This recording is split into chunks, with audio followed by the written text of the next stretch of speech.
Good evening, everybody. We are here, one more meeting, Rotary Club, Boca Raton West. Today is February 4th, 2021. Very happy to be here one more time. And today even happier because we have a very special speaker, Raul Llanos, that will be introduced in a little bit by Marcia. Thank you, everybody, for being here. It's an honor. Please join me for the four-way test, so we officially we can initiate our meeting. Okay. Sorry, the Pledge of Allegiance. I pledge allegiance to the flag of the United States of America and to the republic for which it stands, one nation, under God, indivisible, and justice for all. Very good. Officially initiated our meeting.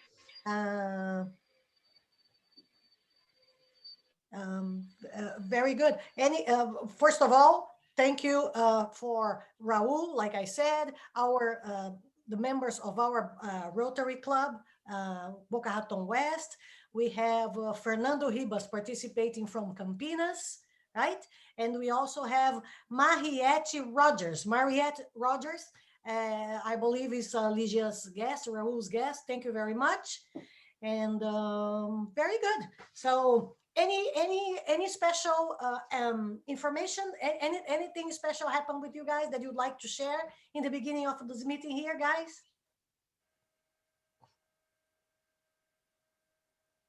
An eventful week? Uneventful? Okay. So let's make it great now then with the Raul. Okay, so let's jump right in. Marcia, please introduce our guest. Raul Llanos. He's from and he has an MBA in business technology at the University of Phoenix in Florida. He has majors in economic and the University of City in New York. He is director of the U.S. company and international subsidiary Europe, Mediterranean, Middle Far East, and Southeast Asia, Caribbean, Central and South of America, and USA. He is consulting renewable at energy, director and technology resources in 2009 2017. He is president, founder of innovation technology, and he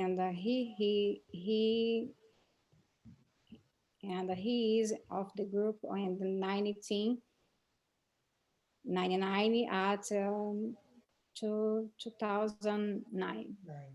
Thank you very much, and welcome to Rotary Boca West. Thank you. Thank you, and good evening, and Vania, thank you for something that is not as complex as it looks like, right? How we are going to talk about a brief introduction to complexity, right? Yes, that is correct. Yes, a brief one, a very brief one. Thank you, Vania, for the invitation. Thank you to Rotary Club of Boca Raton West, and thank you to all the members that are attending tonight. Very much appreciative, and I do hope that this brief introduction to this topic, which is extensive, it is very extensive, but I hope to give you just a brief vision of what it's all about, and I hope that you gain some insight from it. And if you have any questions that you would like to follow up on, Vania, you have my email that you can distribute, and I'd be more than welcome to answer your questions. And before we start, I think it's appropriate that I give you a little bit of my background in addition to what Marcia described. And it's on the academics, and sometimes people tend to be identified by the academics, and I think that people should not be defined just solely by it. And in that regard, I think that we must keep in mind that one key aspect of getting an education, or the key thing about getting an education, is to acquire a framework to enable you to be resourceful. Because when you leave school and you get out into the industry, the answers are not going to be in the back of the book. So you have to be resourceful in search for solutions. In this complex world that we live in, it is a very difficult thing to do many a time. Another key aspect of going to school is also to learn how to think. There's ways of thinking that are special that will enable you to understand concepts and abstract things. So if you combine these two aspects to bring a common sense approach to solving problems. We all know that as Malcolm Gladwell, I don't know if you're familiar with Malcolm Gladwell, he's a sociologist that's written many books, Tipping Point, Outliers, etc. You can Google him on the internet, and he was explaining that it usually takes about 8 to 10 years after you graduate from school and dedicating yourself to your profession that you can actually say, I am an economist, or I am an engineer, or I am a doctor. Before that, you're just bluffing. And that's why I mentioned that that it is key to keep those things in mind. On the personal side, my philosophy of life is one of existentialism. I consider myself an existentialist, which focuses on the individual. And the philosophy of existentialism is one of no excuses. Everyone is responsible for their own actions, the choices that we make, and the consequences of those choices. We have challenges, we have limitations, we have obstacles, and we confront them and we make choices. And whatever the results are, we cannot blame anybody for it. It is our responsibility to assume that. And the emphasis is on the individual, actually. And this topic of the individual goes, as far back as Socrates or St. Augustine, famous for his introspection. And if you read Nietzsche, you'll find elements of it. If you read Kierkegaard, you'll find elements of it. If you read Jean-Paul Sartre, French writer, if you read Kafka, if you read Dostoevsky, if you read Hermann Hesse, you will find elements of the concept of the individual. That's kind of what defines me from a personal point of view in my approach to life. Although I do blame my dog sometimes for the things that I do. On the pragmatic side, I've been in technology for the last 20 years. And what is technology? Technology is basically the process of transforming knowledge into useful applications. What is science? Science is know what. What is technology? Technology is know-how. And so I've been in the business of combining those two things for the past 20 years. And if you add to that the markets, which is nowhere, and you add to that business, you have the know-how or know who, then you have a platform for launching innovations. So if you combine science with know-how, with the business and the markets, then you stand a good chance of promoting your products and launching them into the business world. And in terms of my multidisciplinary academic learning, it has enabled me to be more proficient in this particular area of seeing things from diverse angles. And nowadays, we face overwhelming challenges. We have crisis of confidence in government. We have crisis in our democracy. We have a drug crisis. We have educational crisis problems, family problems that are overwhelming, and we're sometimes overwhelmed by all of that, and we are sometimes anxious to find ways of understanding those things that are afflicting us nowadays. And we are inundated with so much information, noise, and need to make sense of it all. And how do we do it? Well, basically, you have noise on the one side. You have lots of information coming in through the media and all kinds of media. And that noise is basically sometimes confusing, inaccurate. Some of it is real.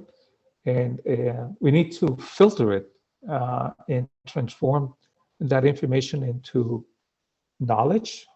And once we have knowledge, then we can transform it into wisdom to make the proper choices.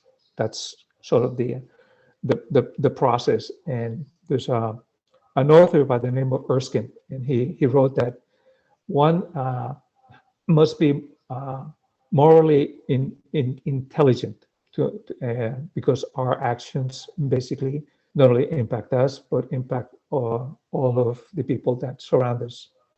Remember Joseph Campbell. Joseph Campbell says, the world has no meaning. We bring meaning to it. So this is where the study of complex systems enters as a tool to get a better understanding of our complex world. Complex systems are unpredictable. They produce large events. They are robust. They produce bottom-up emergent phenomena.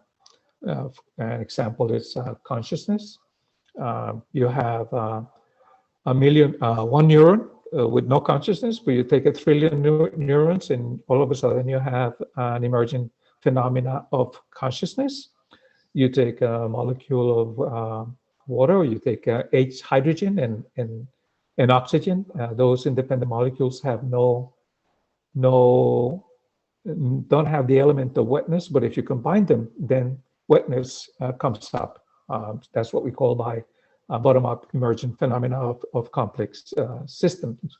You take a look at a city. You go to New York City and you see everybody walking around and behaving, and you don't have a director. You don't have a central person directing all the activities in New York City, or for that matter, in Sao Paulo, any other major city. So it has the characteristic of what we call self-organization.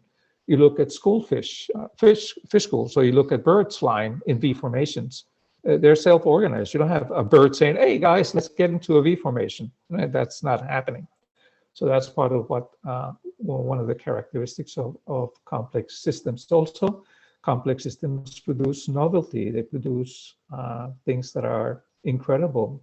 The laser printers, RNA vaccines are an example of those things. So what is complexity?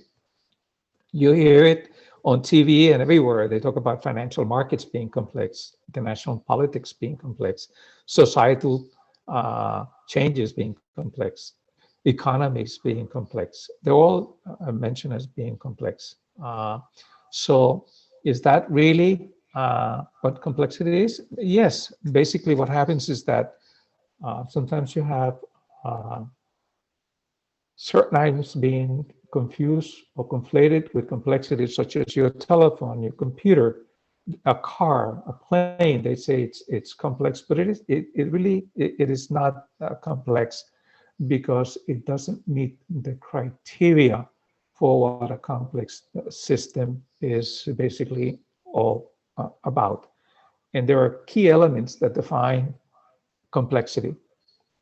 Complexity is defined as agents that are diverse, agents that are interdependent, agents that are interconnected, and agents that adapt among themselves. That is the basic definition of what a complex system has to have in order for it to be complex. To visualize it a little bit more, let me give you this visualization. Imagine your stove. Imagine the stove in your kitchen, and you have your dials. And if you have the dials labeled as one as diversity, the other one as interdependent, the other one as interconnected, and the other one as adapting or learning, and you label it from 0 to 10, each one of them. If you turn all of them to the left side, you get nothing. There's nothing. The system is in equilibrium. You get a table, you get a rock, nothing's happening. There are no agents interacting. There are no agents adapting. There's no interdependence, and there's no diversity of anything. But as you crank up the dials towards the right, towards the full, you will begin to see the potential for complexity. So on the left side, you have a table, a rock, nothing. And if you turn it dials all the way up to the right-hand side, you will get chaos. It's going to be a mess. If you take a child and you throw it into the kitchen and you give him ketchup, lettuce, tomatoes, and you tell him to make dinner, what are you going to get? A mess. So the complexity region is in between those two stages of equilibrium and chaos. And the level of complexity of the system is determined by the level of each of those elements: diversity, interdependence, interconnectedness, and adaptation. Too much of one will get you out of complexity. So we must keep that in mind. The key thing here is that we have these elements that will create a potential complex system for you. Okay, that's any questions there? Okay. So basically, as you contemplate, let's say, one element, diversity. Okay, diversity creates better groups, better firms, better schools, better societies. We all know that having diverse groups in an organization is conducive to better decisions. Diversity trumps ability. Sometimes decisions are made better by the group than one single individual that supposedly knows everything. You have heard of the wisdom of the crowds, how they can make accurate predictions. Diverse people think differently. You have identity diversity, and you have cognitive diversity. And cognitive diversity is ways of thinking. So when you're thinking about having groups, we're thinking about diverse members of the group with different ways of thinking. Of late, the issue of cognitive, of identity diversity has come into play because also different groups with different identities have also different cultural ways of thinking and bringing positive elements to the group discussions. For example, if you live in New York City in a condo, the person that lives upstairs may be from Brazil, the one on the bottom is from Pakistan, the one from the left is from Russia, and the other one's from Saudi Arabia. So the guy from Brazil babysits your children, the guy from Saudi Arabia cooks nice, delicious dinners for you, and so forth and so on. So you have interadapted, you have gotten familiar with them. So there is diversity in your group. If you go to Arkansas, where there's a town with 1,000 people, where the population is totally homogeneous, and if you hear in the news that a Pakistani or Brazilian is a terrorist or has certain negative qualities, the tendency is to believe what they're saying because you live in a very homogeneous community and you are not exposed. You have not adapted to that. If you live in New York City and you're listening to CNN and they're talking about Pakistan as being terrorist or whatever, you have a tendency not to believe that. Okay, so the fact that you have diversity in a group is essential for business and for society as a whole. Take, for example, what is going on in China right now. China had been progressing for the past 40 years, and it was expected that Xi Jinping was going to continue with progressive steps towards democracy. Well, surprisingly, it hasn't happened. He reversed things completely. So it has been disastrous. There is a new book that just came out. It's called We Are Harmonized, and it's written by the editor of a German magazine. He's stationed in Beijing, and he is basically describing how things are going now in China. The individual is being obliterated. The minute you come out of your house, you're identified. They know who you are. They have everything on you.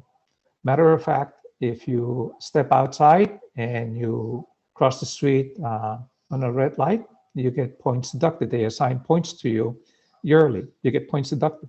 If you don't arrive to work in time, they deduct points. If you're driving the equivalent of a FedEx truck and you don't deliver the package in time, they deduct points. And as it goes, when you get to a certain level, then they will limit your functionality. They will not allow you to go to a restaurant. They will not allow you to board a plane.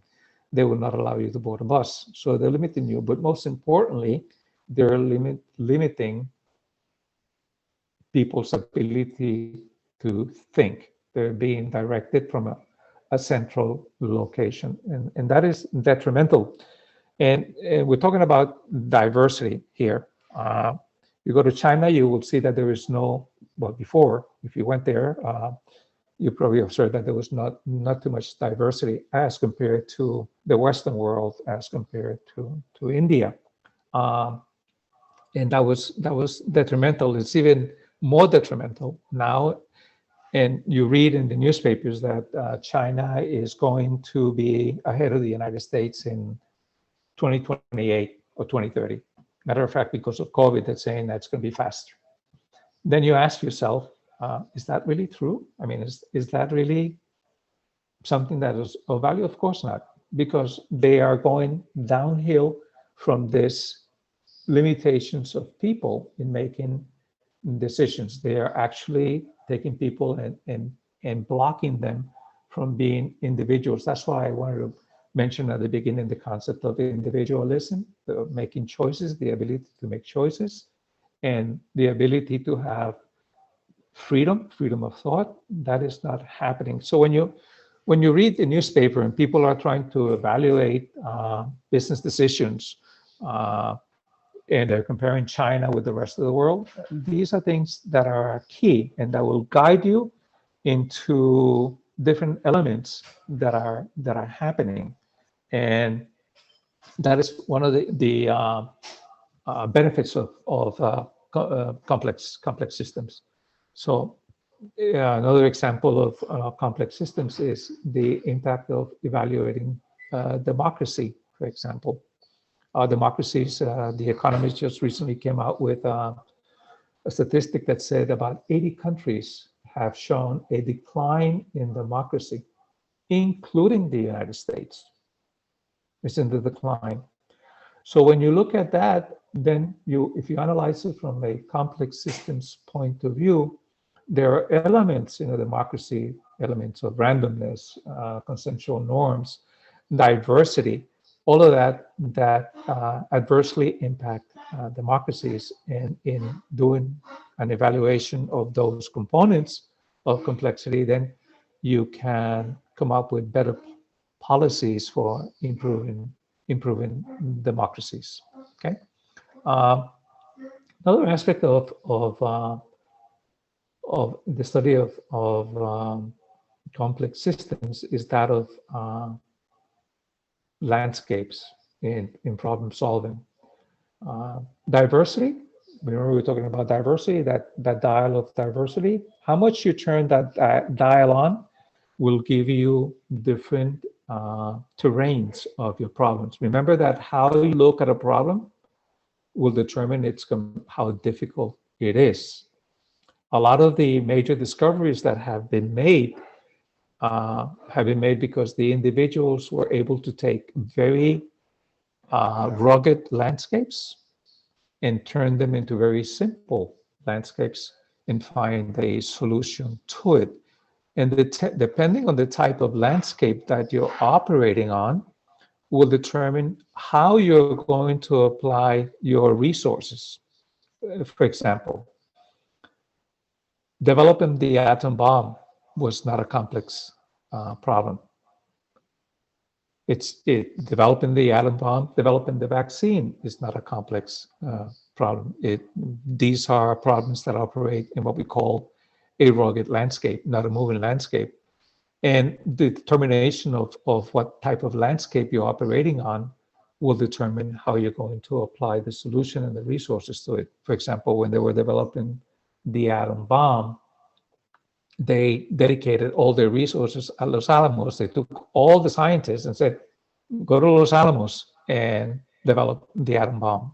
So if you have a moving landscape type of situation, by a moving landscape situation, imagine that you're standing in the Appalachians or the Smoky Mountains, where you see a lot of mountains, and you're standing at a peak, and you're standing at the tallest peak, and you think that you have gotten to your solution, the optimal solution, and there is an earthquake.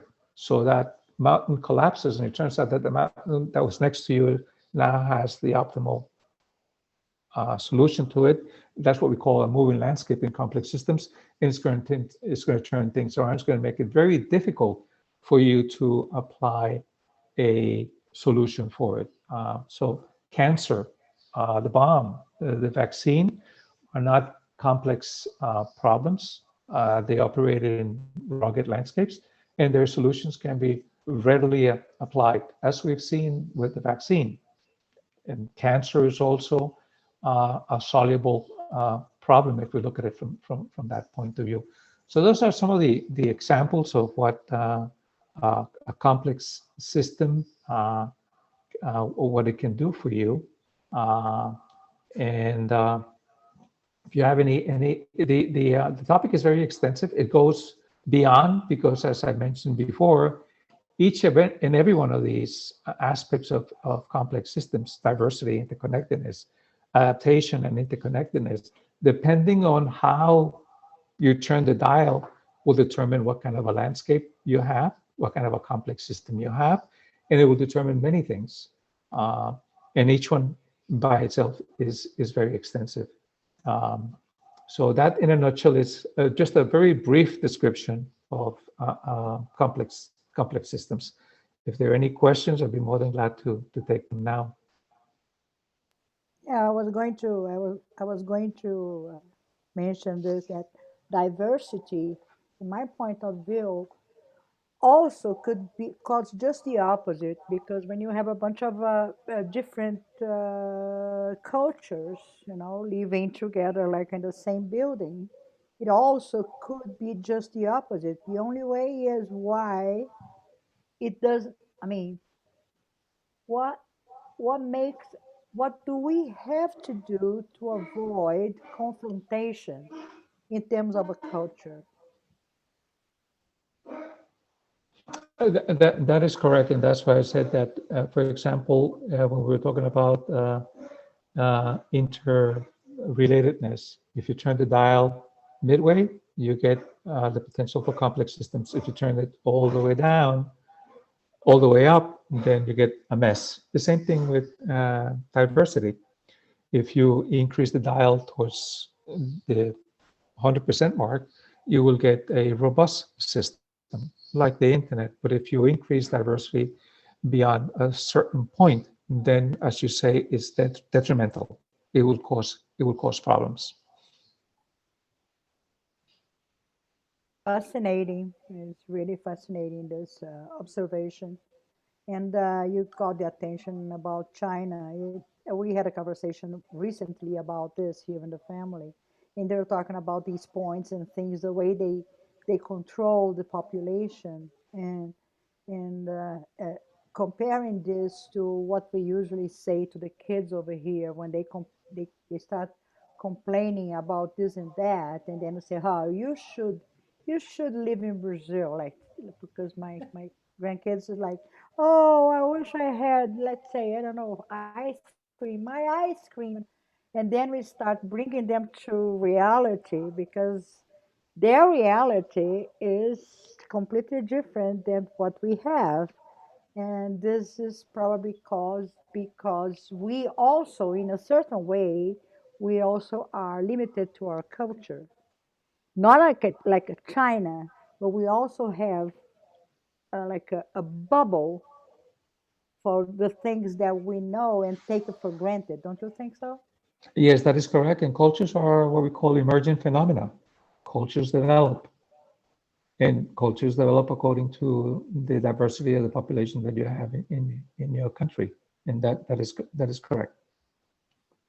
Matter of fact, diversity is the concept of diversity brings home to point that it is important to open immigration to the United States, to continue it, of course, under a structured way. You're not going to bring everybody in, but it is key to bring people from across the world, to bring gray matter into the United States so that we can improve. And it is that inclusion of different people that then creates this emergent cultural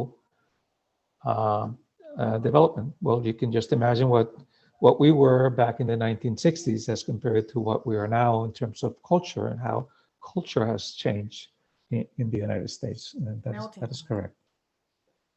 I have something to say. Yes. About diversity, just a comment. Like, I have a friend, how important it is to have diversity in the business.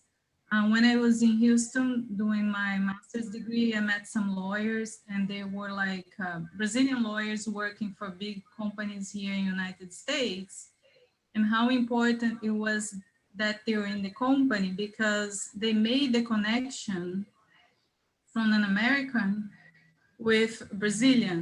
Like, they know exactly how is the mentality of an American businessman, and how is the mentality of a Brazilian businessman. So connecting this and knowing he could help them to better succeed in a meeting. Look, you're gonna go to Brazil, you're not gonna get things done in first meeting, you're gonna have your coffee first, and then you're gonna sit down and you're gonna relax, and then maybe in the second meeting you're getting more things done and you're gonna know each other. So those little things are very, very important. Yeah, I agree. Diversity is something very, very important. Thank you. Thank you. Yes, and that is correct. I remember when I was with General Electric, it was the changeover from Reginald Jones to Jack Welch, and what General Electric started doing back then. We can't talk about General Electric now. In those days, General Electric Management was one of the good companies. But back then, what General Electric started doing was bringing people with diverse backgrounds. They started bringing a history major.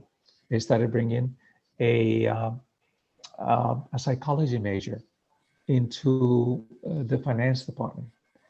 And the idea that they had was they wanted to bring people with different ways of thinking, different approaches, to look at the problem from a different perspective. If you analyze the difficulty in solving a problem lies with the perspective that you give it. You can either make it very complicated, or you can make it very easy. And that's, like I was saying before, these brilliant minds that we have in the world, what they have done is they've taken very difficult things and they analyzed them, and they simplified and made the landscape very easy to find a solution, and that's why they're so profound. But you're absolutely right. Diversity is always very welcome. But as Vera said, too much diversity then, of course, works in the opposite way. So you have to have a balance. A balance of diversity. That's right. Mm. And you must be cognizant. If you analyze, for example, take here what happened in January the 6th. And this has to do with interdependence, interconnectedness. And you say, well, you look at the people that stormed the Capitol, right? I believe there were thousands of people protesting, but not everybody went there, okay? Only a few went there. And some of them went there because they had the intent of going there. They were radicalized. And some of them joined. And they joined on the spur of the moment. They had no intention of going there, but they joined. And the others didn't join. And that all has to do with the levels of tolerance that people have. And it is basically something that has to do with tipping points, if I may explain it. You go to the beach and you start to make a sand pile. You take sand and you make a little mountain of sand, correct? And you continue until you just put one grain of sand and the whole thing collapses. So that is what we call a tipping point in complex systems that it triggers. So we all have different tolerance levels. Right. And for example, if you are in a mall and you hear a gunshot, you say, well, could be a car backfiring. You hear two gunshots, that's another car backfiring. But it isn't until you see 5 or 10 people running out the door that you start running yourself. So there are some people that you can have 10 shots and they continue shopping. So each and every one of us has different degrees of tolerance. And that's what we call cascading effects in terms of complexity systems. So a cascading effect is, for example, on the January 6th issue with the Capitol, is that you had kind of a cascading effect. Some people had different degrees of tolerance. Some people that were outside and they didn't want to join in, but some others had a lower level of tolerance of apprehension to go into the Capitol. A lot of them had a lot of apprehension. Oh, wait a minute, I'm not going to go in there. I'm going to continue chanting and waving my flag, but I'm not going to go in there. Some decided to go in there because the level of tolerance was a little bit lessened. And that has impacts in a lot of the things that happen in our society. You look at the same thing as segregation. Okay, you live in a neighborhood, and your tolerance for green people is low or high. So you live in your neighborhood, and 3 green people come in. I'm okay with that. Your neighbor, I'm getting out of here. I'm out. So he goes to another neighborhood where, and he's, whatever it is, he's blue or yellow, and he goes to another neighborhood that they don't like yellow people. So he'll have the same effect on that neighborhood as well. And what you have is in a neighborhood, then you have that at the micro level, there's kind of a tolerance for segregation. There's a tolerance there of different people living with you. But at the macro level, there is a lot of segregation. So all those things come into play when you look at complex systems from that point of view.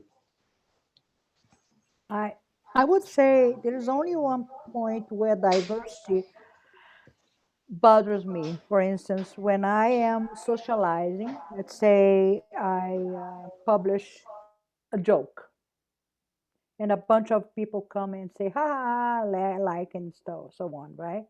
But when I publish something that I'm serious about, that I would love people to make a comment about, and I have a 1 or just 2 or maximum 3 people say, oh yeah, I agree with you, or I don't agree with you because this and this and that. So when it comes to diversity in this part, it bothers me because I would like to have more the opposite of diversity, as long as these people would somehow share my ideas or embrace my ideas. This is the only part that I sometimes thinking about segregating myself, if you know what I mean. Acho que o Raul caiu.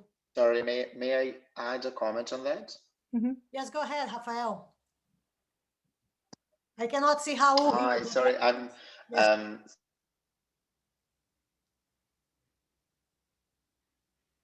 it's just I can't my phone. I can't say her name. So I'm Rafael from London. So I'm Brazilian, but I live in London. This comment just now about when you make something funny and a lot of people jump in, different from you talk about diversity and then you don't get a lot of comments. I really see that because I fly this flag in the UK. I'm an advocate for migrant entrepreneurs. I wrote a report for the government. I gave a TED talk about this, and it's very funny the way that I see, especially when we use words. I use the word migrant because I work with the media, so it has a less negative connotation using migrant. But I can clearly see it's a very touchy-feely kind of diversity, let's say, because those who are not migrants don't want to use words. And then if you make a joke, and then some people kind of, I don't know if they're laughing because it's polite, but equally, when it's really serious, it's much more difficult to get people to make comments. I don't know if it's because it's a sensitive issue. So, when I was listening, sorry, what's your name? The one that was making the comment now about, I can see the flag on the background. Vera. Vera. Yeah. I watched your TED talk, Vera. by the way, So Rafael. I recognize you. I've watched your TED talk. Thank you. Thank you. Yeah, so it's I find it really interesting. And sometimes it's just the choice of words that we choose to use that makes it difficult for people to either interact or just comment, in what we say. So Vera, I really get your point, because I have an American friend. He asked me, why do you use the word migrant and not the word immigrant? Well, in Europe, especially in the UK, the tabloids always use the word immigrant, always with the word illegal. It's an illegal immigrant. So it's very negative the way you use it. And I always think that, immigrants, they have moved. Migrants is a transition, right? So you have the choice, you can come and go. But then he said, well, the word migrant in the US is very negative. I wouldn't use that. So I think culturally, I think it's difficult. And it's funny that only now that I get invited more and more when people have conferences or seminars about diversity, how they come to me and say, oh, can you talk about migration or migrants, which is now part of the diversity spectrum. Yeah. But I still think it's very touchy, especially if you are not a migrant. It's touchy-feely. It's like, how can you say it without offending? And you can jump in on the jokes, but if it's too serious, then I don't know what to say. It was just like I didn't want to answer anything that Vera was saying. It was just, for me, it was like, it triggered me. It's like, oh, I need to tell her that I kind of have the same here in the UK. Well, Rafael, if I can add something to this, Raul was saying that we can see decrease of democracy in the last years. And I was thinking, how is that possible? What I see is, what is exactly democracy, right? And Vera said, she put something in the Facebook. Me personally, when I see people making some comments on the Facebook, most of the time I don't say a word, because I had very bad experience expressing once one something that I thought it was very, normal, and it was a big deal. So, I mean, what kind of democracy is that? That if you say, for example, oh, I don't like that song, and then you have 1,000 people coming to you to say that you're a stupid idiot, blah, blah, blah, because you don't like that song. So that thing is very, I mean, so I don't say a word. I don't want a problem. I don't want to create a revolution. And on the other hand, he was saying that, for example, China should be the easiest place because everybody's same. I mean, they just sent a guy to jail. He was attending a rock concert. They could they could find a guy that was an outlaw attending a concert. So complexity should be not a problem in China, right? If they can recognize you, they can identify you in any situation. So yeah, some dots to connect there, some points. Well, that's correct, Vania. And one is I don't know if you know this. The law changed in broadcasting back in the 1980s, and back then the regulatory framework said specifically that if you were going to put a program on the radio espousing one idea, you were obligated to present the opposite side, the compensating side, the opposite view. That was number one. That was eliminated.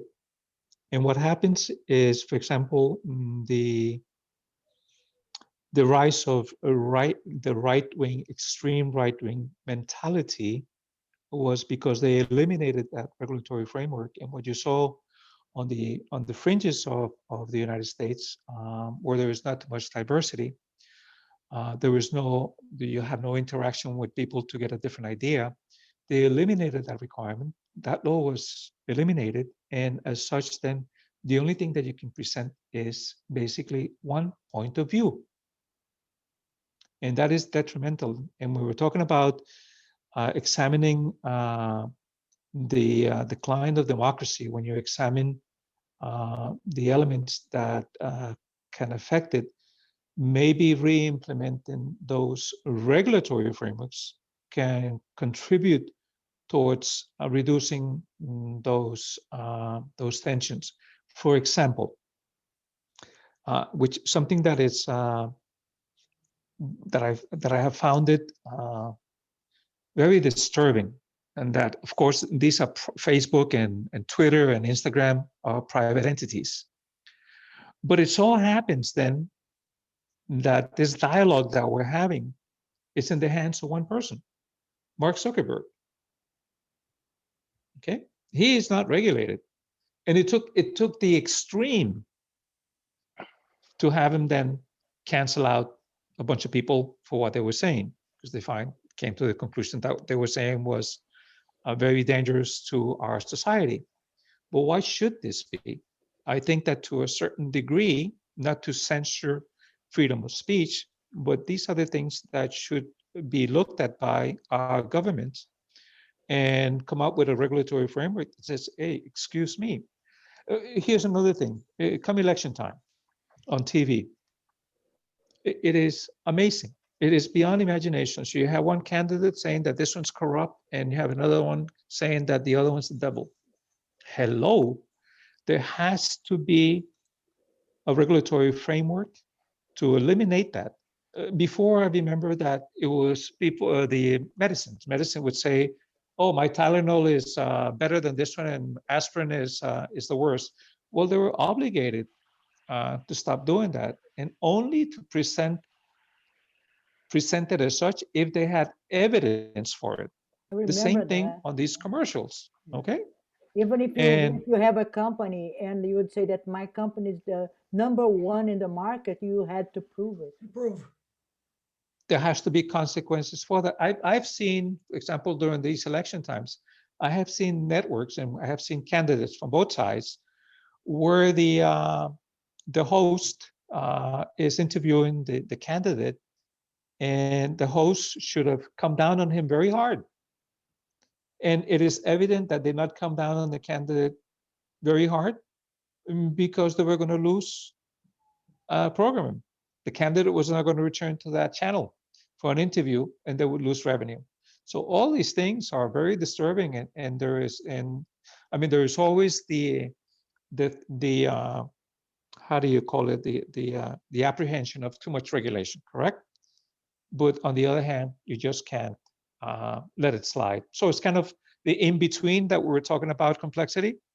That complexity lies in between a rock solid and chaos. So these things are important to our society. It's creating problems, creating serious problems. And the disinformation that is going on, and people's inability to be able to discern, to find tools that can enable them to filter that noise, to eliminate that bias, to put it into concrete knowledge and to make the correct decisions, whatever it is. Hey, I don't care if you say I'm going to go right or I'm going to go left, but as long as you have a basis for your decision, you're making a rational, intelligent choice, and that is not happening. Very good. Yeah. Very good. Thank you, Raul. Thank you very much. Oh, thanks to you. Anybody has any other questions for Raul here? Oh, I have a comment. Go ahead, Francisco. Oh, you know, it's just to say, comment about anything what Vera said, and our friend from London. When I have to refer to immigrants, I don't say immigrants because it has a bad connotation, because you're going to say illegal. They're going to throw the word illegal immigrants. So usually I say out of status. If the person is out of status, it's you know how you say it. It's out of status. It could be that they were here and not intentionally, but then they did renew the visa or whatever is the situation. You know, so sorry. I don't like undocumented. I say out of status. I think that's what the lawyers like to say too, the immigration lawyers. And just to add a little bit to this conversation, which is very complex, by the way, Raul, complexity, it's very complex. I really have to be careful. We really have to be careful. I'm out of the Facebook. I have Facebook, but I don't post anything anymore for years or whatever it is. But, you know, it's just for a lack of time, not to say that, okay, you shouldn't do it or you should do it. Instagram. I never had Instagram, but I do have Instagram, but not Twitter, you know. But I find that sometimes when you text something to your friend, okay, or when you email something to your friend or family, it's very easy that your words would be taken out of context. Yep. I say hi, and you understand hi. You understand? It's like how you read it. So I try to, and I had issues like that with even clients that I thought that, you know, I think he's being, you know, rough with me. I think he's being rude. I think he's being sarcastic.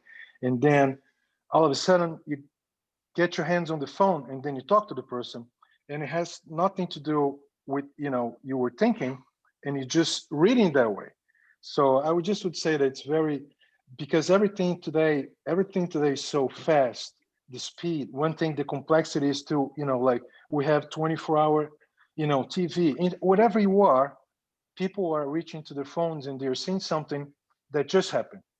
You know, isn't that true? I think this adds a little more complexity, bro, to the situation that we have. It could be in a good way sometimes, but it could be in a bad way, you know.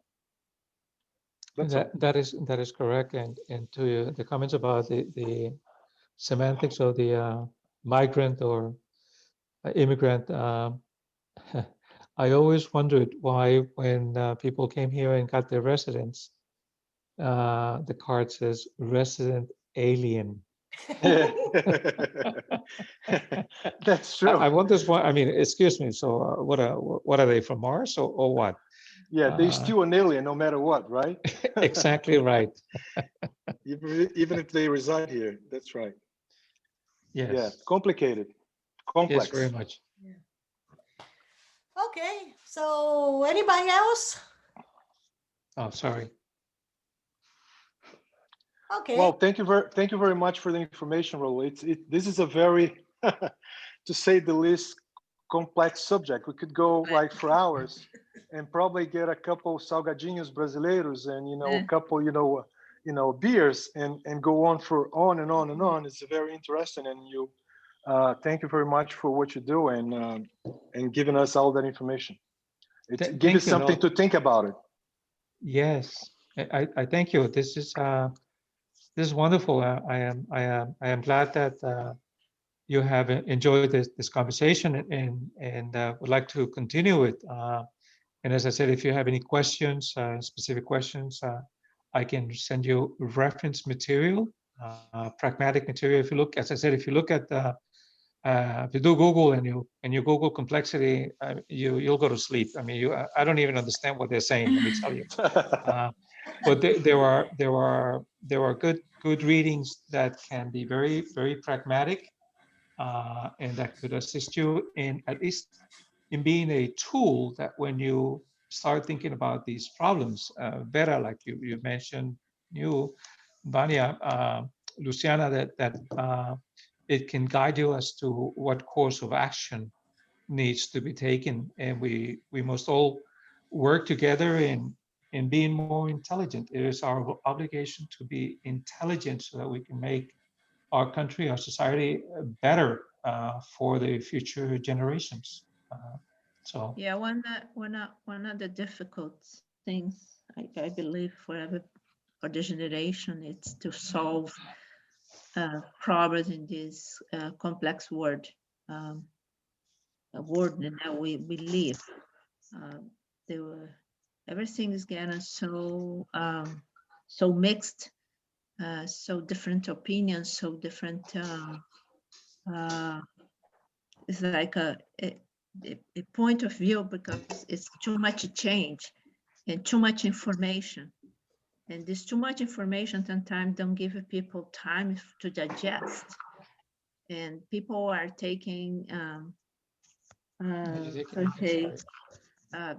They taking conclusion very fast without to analyze things.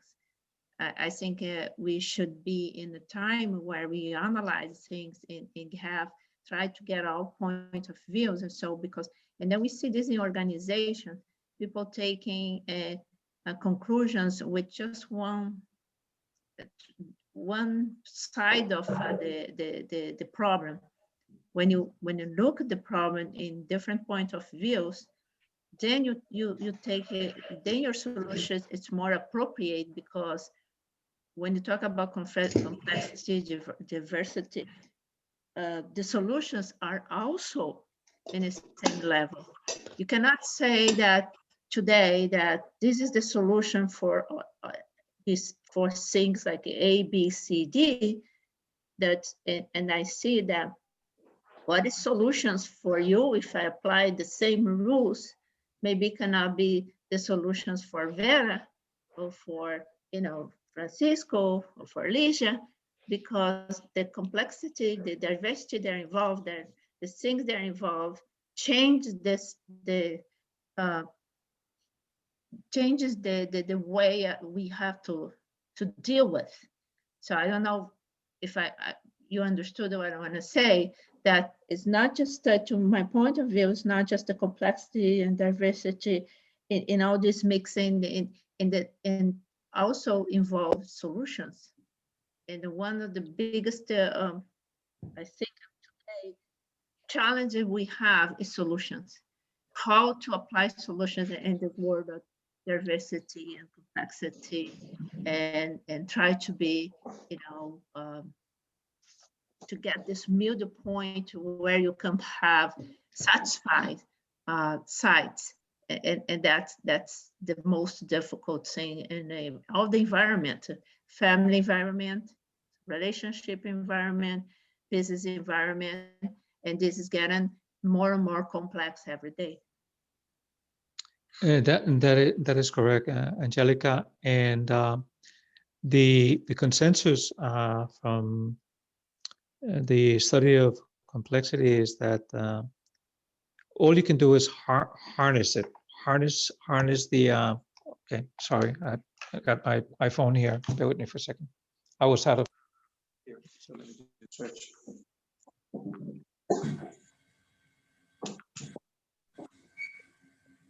Hello, can you hear me?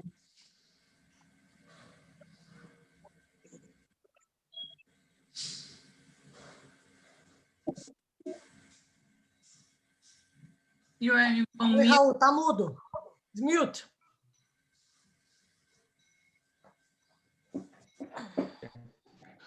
So basically, what you're saying, and your point is well taken, and that's the whole purpose of trying to understand that we live in a complex world. What makes it complex, and what are the factors that increase its complexity? You have different degrees of complexity, and understanding the factors that impact that complexity goes towards identifying solutions, come up with practical problems. And sometimes you have to compromise because maybe those solutions will not be satisfactory to everyone, but it will be the optimal solution. So the ultimate objective here is to understand what is going on, what is affecting it, and how then do you start attacking it and finding, as you say, Angelica, solutions to it. That's correct. It is extremely difficult. And what, let's put it this way: if you look at the world 1,000 years ago, it's not that it wasn't complex; it was complex. Yes, in a different. But the advent of the internet has made it even more complex now. The interactions have changed. If to be a little bit kind of do a joke, is it's like you go to Walmart and you buy a pint of milk, and as you swipe the pint of milk on the scanner, the guy that's just left the Walmart truck is getting the information that, hey, a pint has moved out of the store, come back and replace it because tomorrow we're not going to have any milk. I mean, it's just that fast. You know, it's amazing how technology has evolved in our interconnectedness, our interrelationships and adaptation. Imagine back in the days of Columbus, if somebody died, it would take 3 months or 4 months before they got news that they died. Now, within minutes, you know everything. And unfortunately, because of, as we were mentioning before, because of perhaps the deficiencies in our regulatory framework in communications and media, then impact us immediately. I mean, it just makes no sense that so many people they broadcast so much garbage, and people unfortunately are couch potatoes, and they don't research it. They don't, and some of them don't have the ability to do it, and it will impact their decisions, and that's so. Well, So, because of we are running out of time already, I would like to conclude this here with something you said that I think that it was pretty nice. Is the word has no meaning. We bring meaning to it. Okay. So thank you. we are complex, but we bring meaning to it. So appreciate your time, Raul. Thank you very much. We always have stuff to learn. Like you said, this is a subject that we can sit and snack something and drink for hours. Yes. But Yes. the idea was really to bring a subject to talk about, to have us to think about the subject. Like you said, I really appreciate you. And Thank you. before we end this meeting, I would like to show to you guys. By the way, Marcia give it to us. This is the motto for this coming year for Rotary. Can you see here there? Serve to transform lives. Yes. This Serve is to the motto. transform Yes. lives. Last year it was Beautiful. Rotary opens opportunity. This coming year now, starting in July, is serve to transform lives. So even though Excellent. the complexity of our lives and the systems and everything and opinions and the way people see the world, at least I see that there are people worried and people trying to help. And this was, I love this motto, serve to transform lives. So it couldn't be a better timing for this kind of information. Okay. Vanya, I just saw a question on the chat. You think we have time for it, or should we just address this to Raul and you can answer? Yes, I think Raul can reply direct to her. Okay. So Okay. she's asking. Okay. I think we will give this straight to Raul after we finish this. Okay, no problem. Very Yes, good. The question from Nazeli. Thank you. And thank you, obrigado, Nazeli and Marie, for joining. Big hello. I think Nazeli is in Sao Paulo. And Marie, I think, is here in Boca. So thank you all. I thought this was going to be very boring for you guys, but I am so glad that you find it interesting. With our group, there is nothing boring. How we I can see that. comments. I can see that. And it was very nice. So I want to thank people that visited us. Rafael dos Santos, which is the first time with us. Thank you. Thank you very much. He's from London. Thank you, Rafael. Here, several times from Campinas, Mariette, Nazeli. And all our Boca Raton West. Appreciate one more time, guys. I would like you to join me with the prova quádrupla. We will go in Portuguese if you don't mind. Vocês me acompanham, por favor, para que a gente possa encerrar a nossa gravação da nossa reunião de hoje? Sure. Do que pensamos, dizemos ou fazemos. É justo para todos interessados. Criará boa vontade e melhores amizades. Será benéfico para todos os interessados. Muito obrigada, boa noite. Com isso, a gente encerra a nossa reunião. Eu vou encerrar a nossa gravação, mas se quiserem continuar aqui para trocar ideias, à vontade. Mas com isso, encerramos hoje e nos vemos na semana que vem. Muito obrigada a todos de novo. Boa noite. Obrigado. Thank you so much. Thank you. Boa noite. Obrigado. Boa noite. Obrigado, Raul. Obrigado, Fernanda. Parabéns. Francisco. Luciana, obrigado. Márcia, obrigado. Tando, obrigado. Raul, now that we are neighbors, I mean,